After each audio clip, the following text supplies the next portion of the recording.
Back when she first came out, she had the ability to throw down her ultimate, but there was no timer on it. It would just stay up until it was destroyed, and I definitely see this being something that they go back to as well. Along with that, they do need to increase her a little bit in more power with her fences where they are increased in damage. Bruh, he is just as clueless as us. What makes you think he knows what is happening? At the hands of your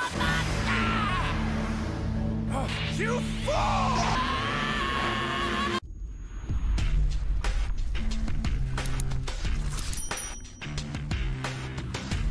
Hey everyone, Thordan Smash here, and yesterday the patch notes came out for Wattson, which confirmed her buff along with the L-Star and even nerf I talked about. But we didn't see anything else for any of the other legends, so today we're going to talk about when you can be expecting them and what kind of changes you should expect. I also said that if I was wrong about the patch note stuff I gave you guys information on, I would give out battle passes, and even though I wasn't wrong, I'm still going to give out 10 battle passes, so all you got to do is like, comment, and subscribe, and we also hit 81,000 subscribers, so I got to give out 8,100 Apex coins. Same rules apply, and I'll announce the winner for the coins tomorrow. Now let's talk about those buffs and nerfs. Let's go ahead and start off with Pathfinder, and ever since they introduced the ability for all recon legends to scan beacons, there has been an outcry that he needs to receive a new passive, and Respawn is very much aware of this. And there have been numerous ideas floated, such as if he doesn't have any weapons, his eyes basically become a 2x4 scope, or the really fun one that's going around right now is that he would now be able to see the first ring from the dropship, allowing his team to make a decision on where to land. However, the problem that Respawn is having with a Pathfinder passive is justifying it, as right now he has a 9.2% pick rate in season 10, so it's hard to make a buff for a character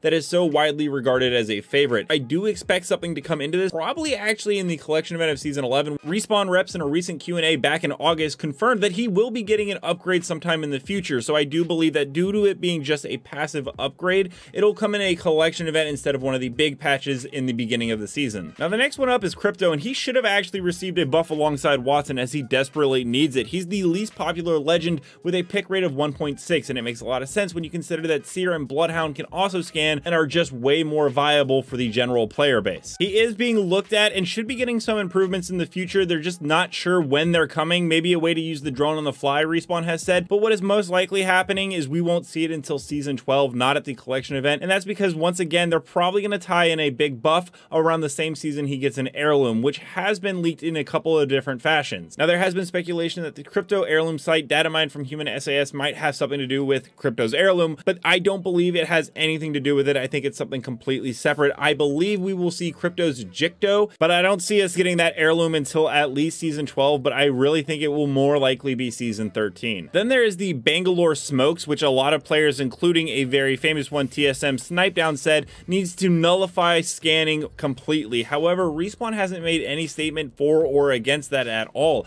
I don't know if this is ever going to come to the game. I thought that season 11 at the beginning would have been the time to do this after Seer has fully been in the game for a season, so I don't think that they're going to do anything with Bangalore and her smoke in the future. And there's also a ton of fear right now that Wraith is going to be completely replaced by Ashe, and I want to state this, that is definitely 100% the plan in my opinion. They want Ashe to come into the game very hyped up, very overpowered, just like Seer did, and then after a week or two they'll nerf and scale it back, but it allows the hype to be built for the next season. And so don't expect anything for Wraith to compete with Ashe in the future because they want Ashe to kind of have the limelight right now. And then there's Gibby, who I've talked about before, with a nerf to his dome shield, which Respawn has talked about, allowing it to have a health bar so it can be destroyed. If anything, I would also say you could see this in the collection event at the same time we see Pathfinders as a way of balancing them in. I believe a lot of these legends actually need to be tested on the new map before Respawn is confirmed with any future upgrades, nerfs, and buffs. So that's why we only saw Wattson getting upgraded at the beginning of this season. So this is going to be an idea of what to expect in the future, possibly at the midpoint of season 11 when the collection event drops, along with the season 12 when they are finally done doing the bigger upgrades. Let me know down in the comments below, what legend do you think needs to be changed and what ability should be changed? And until next time,